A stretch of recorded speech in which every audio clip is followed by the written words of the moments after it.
Hello friends, welcome back to story with Joey. आज हम सुनेंगे ट्रेड्स अक्रॉस टाइम का पार्ट 4। पेंडेंट और क्रिस्टल का फ्यूजन होने के बाद वे वुक्सियन और लन वांगजी एक नए और अद्भुत जगह पर पहुंच गए। ये एक बरन वेस्टलैंड थी जिसमें हर तरफ धुंध और डार्कनेस थी। यहाँ की हवा भी हैवी और सिनिस्टर थी, जैसे एक पुराना शाप इस जगह को जंजीरों में झकाड़े हुए था। वे वुक्सियान ने अपनी फ्लूट चेंकिंग को टाइटली पकड़ते हुए कहा, लनजान, मुझे बिल्कुल पसंद नहीं आ रहा कि पेंडेंट हमें ये सब रैंडम और क्रीपी जगहों पर क्यों भेज रहा है। लन वंगजी ने कामली उस जगह का ऑब्जर्वेशन करते हुए कहा, यह पेंडेंट और क्रिस्टल के डेस्टिनी के थ्रेड्स हैं।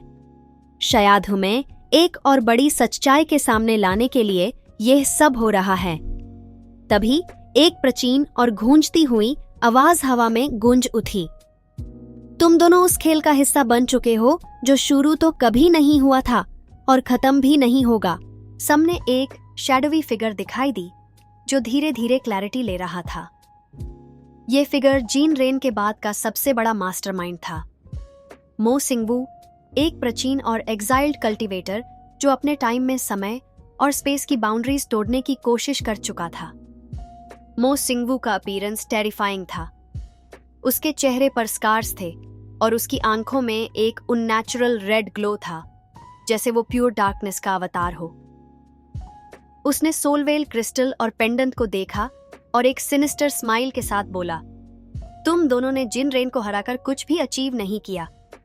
तुम्हारे एफर्ट्स बस मेरी प्लान्स को और आसान बनाएंगे।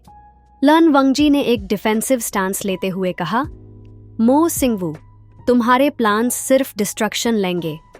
हम इस क्रिस्टल और पेंडेंट को तुम जैसे लोगों के हाथ में कभी नहीं जाने देंगे। मो सिंगवू ने मॉकिंगली हंसा और बोला, लन सेक्ट का ये हीरोइज्म मुझे हमेशा से ही बोरे लगता था। तुम दोनों मेरे लिए सिर्फ एक चैलेंज हो। देखते हैं कि तुम कितने देर तक मेरे सामने टिक सकते हो। मो सिंगवू ने अपनी डार्क एनर्जी का यूज करके एक इल्यूजन क्रिएट किया जो एक पोटेंशियल फ्यूचर का दिखाता था। ये फ्यूचर एक शैटर्ड वर्ल्ड का था जिसमें कल्टीवेशन सेक्ट्स खत्म हो चुकी थी और हर तरफ केओस और डिस्पेयर था। क्लाउड रिसेसेस एक बर्निंग रूइन थी और कोई भी अलाइव नहीं था। वे वुक्सियन ने अपनी फिस्ट टाइटली पकड़ते हुए कहा, लनजान, ये फ्यूचर कौन सा है? ये तो एक नाइटमेयर जैसा लग रहा है। लन वंगजी ने कंपोज्ड एक्सप्रेशन के साथ कहा, ये फ्यूचर एक पॉसिबिलिटी है, लेकिन सिर्फ तभी अगर हम मो सिंगवू को अभी और यहीं नहीं रोकेंगे। मो सिंगवू ने उन दोनों की तरफ देखते हुए कहा, तुम दोनों अब इस इल्यूजन के अंदर लॉक्ड हो। तुम्हारे सामने सिर्फ एक चॉइस है, पेंडेंट और क्रिस्टल मुझे दे दो या इस भविष्य को अपनी रियलिटी बनने दो। तभी पेंडेंट का ग्लो इंटेंस होने लगा और लन यी का स्पिरिचुअल प्रोजेक्शन वापस आया। उसकी आवाज काम थी लेकिन अर्जेंट। मो सिंगवू एक असाधारण शक्ति है, लेकिन उसका डार्क पावर उसकी वीकनेस भी है। तुम दोनों का बॉन्ड ही उसे हराने की चाबी है। लन यी ने उन दोनों से कहा, पेंडेंट और क्रिस्टल का एक और सीक्रेट है जो अभी तक एक्टिवेट नहीं हुआ है। अगर तुम दोनों अपनी एनर्जीज और ट्रस्ट को परफेक्टली सिंक्रोनाइज कर लो तो तुम मो सिंगवू की डार्क एनर्जी को प्यूरिफाई कर सकते हो।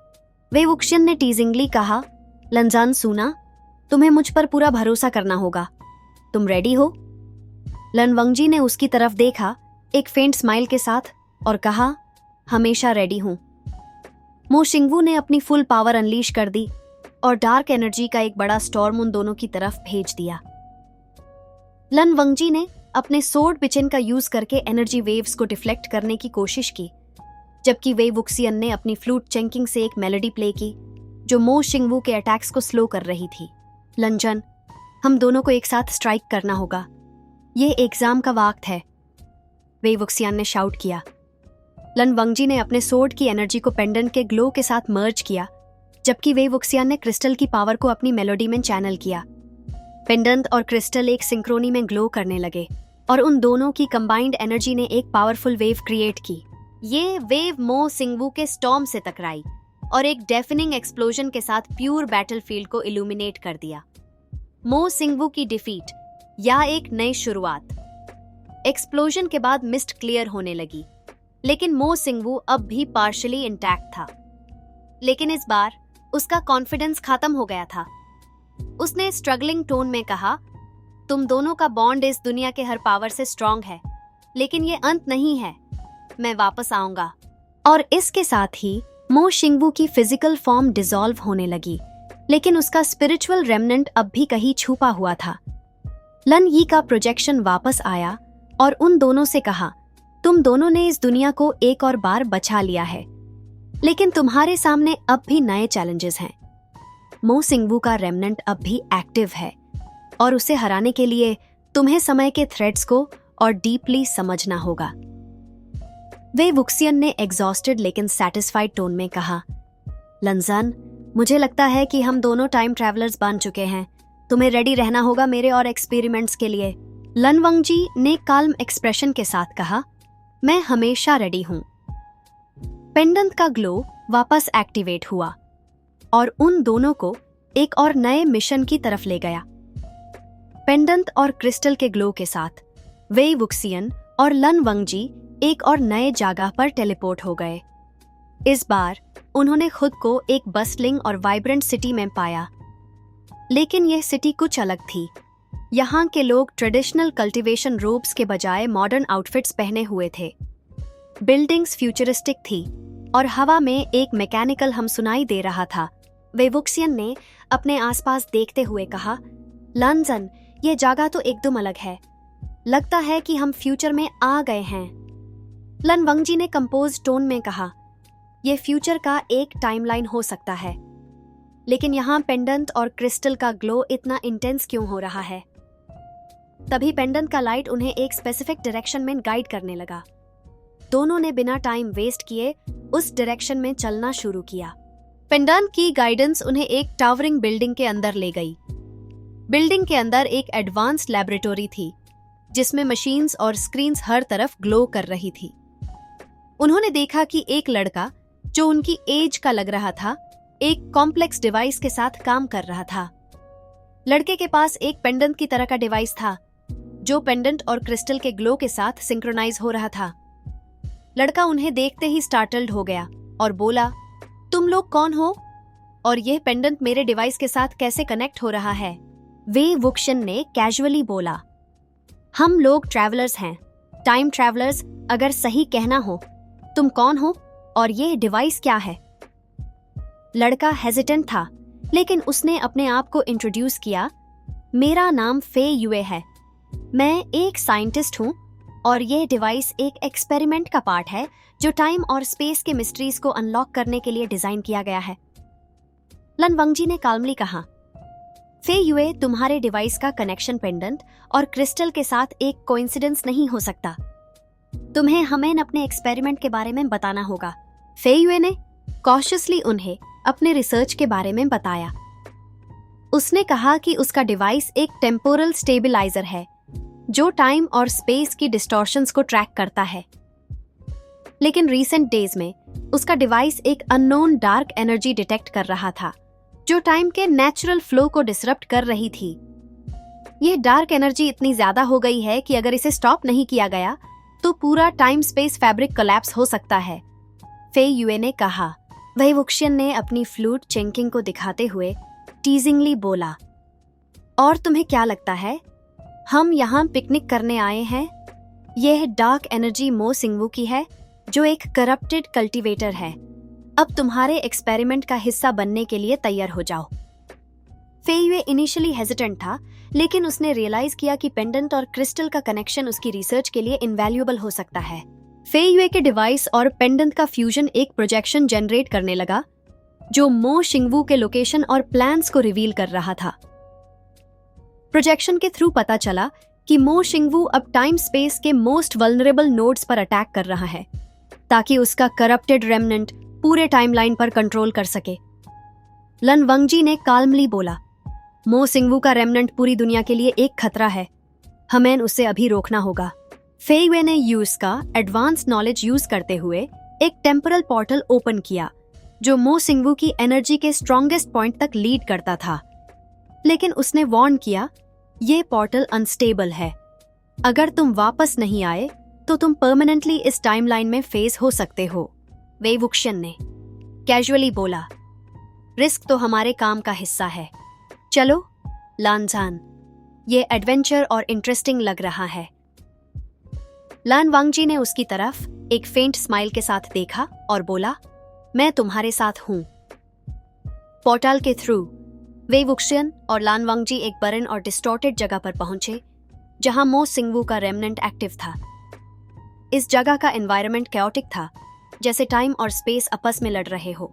मो सिंगवू का शैडोवी रेमनेंट उन्हें देखते ही मॉकिंगली बोला, तुम दोनों फिर से आ गए? कब समझोगे कि मुझे हराना इम्पॉसिबल है? लन वांगजी ने अपना सोर्ड बिचन रेज किया और काल्मली बोला, तुम्हारे प्लान्स कभी सफल नहीं होंगे। मो सिंगवू ने अपनी डार्क एनर्जी को अनलीश कर दिया, जो उन दोनों पर एक वायलेंट अटैक के रूप में न आई। वे वुक्सियन ने अपनी फ्लूट चेंकिंग का यूज करके एक मेलोडी प्ले की जो डार्क एनर्जी के फ्लो को डिसरप्ट कर रही थी। लेकिन मो सिंगवू का रेमनेंट अब और भी ज्यादा पावरफुल हो चुका था। उसने कहा, तुम्हारे प्रिमिटिव मेथड्स मुझे अब नहीं रोक सकते। मेरा कंट्रोल टाइम के हर नोड पर है। तभी फे युए का टेम्परल स्टेबिलाइजर एक्टिवेट हो गया। उसका डिवाइस एक एनर्जी वेव जनरेट कर रहा था जो मो सिंगवू के रेमनेंट को वीकन कर रहा था। फे युए ने अपने डिवाइस के थ्रू शाउट किया, तुम्हारे पेंडेंट और क्रिस्टल का पावर मेरे डिवाइस के साथ कंबाइन करके उसे परमानेंटली न्यूट्रलाइज कर सकते हैं। वे वुक्सियन ने टीजिंगली बोला, देखा लनजन, अब हमें एक साइंटिस्ट की भी जरूरत है। लान वांगजी ने कंसंट्रेट करते हुए बोला, फोकस वेइंग। पेंडेंट, क्रिस्टल और स्टेबलाइजर का फ्यूजन। पेंडेंट, क्रिस्टल और फे युए के डिवाइस का पावर सिंक्रोनाइज होने लगा। ये प्रोसेस रिस्की था, लेकिन उन तीनों की एनर्जी एक कंबाइंड वेव के रूप में मो सिंगवू के रेमनेंट पर अटैक करने लगी। मो सिंगवू के रेमनेंट ने एक फाइनल स्क्रीम के साथ डिसॉल्व होना शुरू कर दिया, लेकिन डिसॉल्व होने से पहले उसने एक चिलिंग वार्निंग दी, ये अंत नहीं है, तुमने सिर्फ एक शुरुआत देखी है। मो सिंगवू के डिफीट के बाद एनवायरनमेंट स्टेबलाइज होने लगा। फे युए का प्रोजेक्शन वापस आया और उसने उन्हें थैंक यू बोला, लेकिन उसने एक और शॉकिंग बात बताई, टाइम के थ्रेड्स अभी भी फ्रैजाइल हैं। तुम दोनों का मिशन अभी पूरा नहीं हुआ। वे वुक्सियन ने एग्जॉस्टेड लेकिन टीजिंग टोन में कहा, लनजान, लगता है कि हमें अब रिटायरमेंट का ऑप्शन नहीं मिलेगा। लन वांगजी ने काल्म एक्सप्रेशन के साथ बोला, हम दोनों रेडी हैं। पेंडेंट का ग्लो फिर से एक्टिवेट हुआ और उन्हें एक और नए मिशन की तरफ ले गया। पेंडेंट और क्रिस्टल का ग्लो उन्हें एक और नए जगह पर ले गया। इस बार उन्होंने खुद को एक पुराने और प्राचीन समय के जगह पर पाया, जहां हर चीज एक मिस्टिक ऑरा में लपटी हुई थी। पेडोन के बीच एक बाड़े शाइनिंग लैके के पास उनका टेलीपोर्टेशन खत्म हुआ। वे वुक्सियन ने अपनी सराउंडिंग्स को देखते हुए कहा, लनजन, क्या तुम्हें लगता है कि हम किसी मिथोलॉजिकल दुनिया में आ गए हैं? लान वांगजी ने अपने शार्प गेज के साथ आसपास का ऑब्जर्वेशन किया और कहा, यह प्राचीन कल्टीवेशन वर्ल्ड लगता है, एक ऐसा टाइम जब हमारे सेक्ट्स शुरू भी नहीं हुए थे। तभी एक प्राचीन और पावरफुल एनर्जी उन दोनों के आसपास महसूस हुई। सामने से एक और इंसान दिखाई दिया जो एक ब्लैक क्लोक और गोल्डन एम्ब्रॉयडरी वाली रोबेस पहने था। उसके चेहरे पर एक मिस्टीरियस मास्क था। तुम लोग कौन हो और तुम यहां कैसे आए? उस इंसान ने उनसे पूछा। वे वुक्सियन ने कैजुअली बोला, अरे भाई, पहले तुम ये बताओ कि तुम कौन हो। हम तो बस अपने नए एडवेंचर पर आए हैं। उस इंसान ने मास्क उतारते हुए अपना चेहरा रिवील किया। यह एक और टाइम ट्रैवलर था, जियांग युए, जो टाइम स्पेस डिस्टॉर्शन के एक और मिस्ट्री को सॉल्व करते करते इस एरा में आ गया था।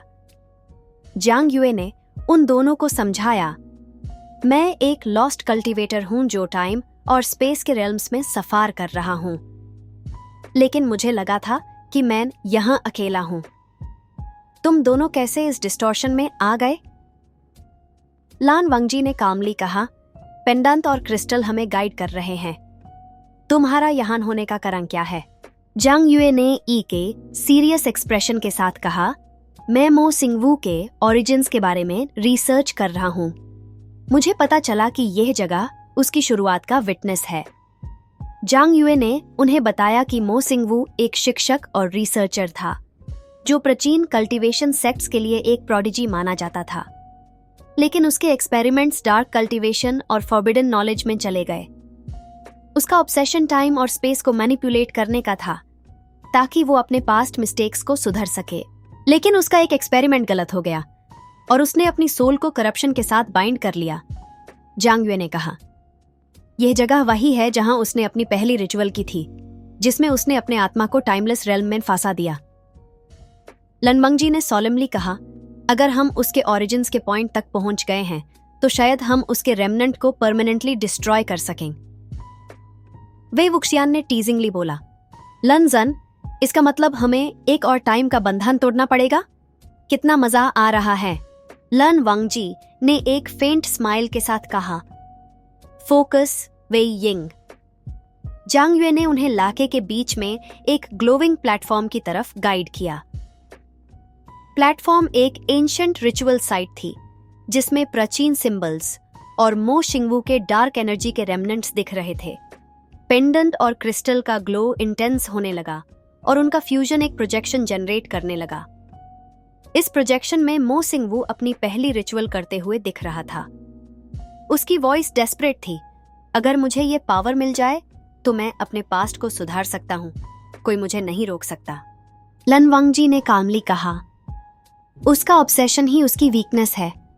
अगर हम इस रिचुअल का उल्टा प्रोसेस समझ लें तो शायद हम उसके करप्शन को खत्म कर सकें। जांग युए ने अपनी एडवांस्ड नॉलेज का यूज करते हुए रिचुअल के सिंबल्स को डीकोड करना शुरू किया। हमें पेंडेंट, क्रिस्टल और इस साइट की एनर्जी को सिंक्रोनाइज करना होगा, लेकिन यह प्रोसेस एक्सट्रीमली डेंजरस होगा। वही वुक्सियन ने अपनी फ्लूट चेंकिंग को रेडी करते हुए कहा, डेंजर तो हमारे काम का एक पार्ट है। लनजन, तुम रेडी हो? लन वंगजी ने अपना सोर्ड बिचेन निकालते हुए कहा, हमेशा रेडी हूं।